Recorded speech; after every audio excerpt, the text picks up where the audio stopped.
It's flip-flops. It's thongs. Ugh.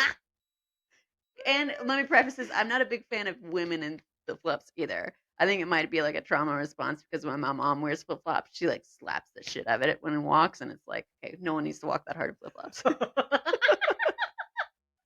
Just PTSD from flip-flops, guys. No Yeah. flip-flops. I didn't get beaten by one, I just the sound. I get it. That My schmack, my schmack, schmack. Yeah. autism. Tell So that here's one my to my autistic therapist. thing. I have a thing for flip-flop noises. Can't.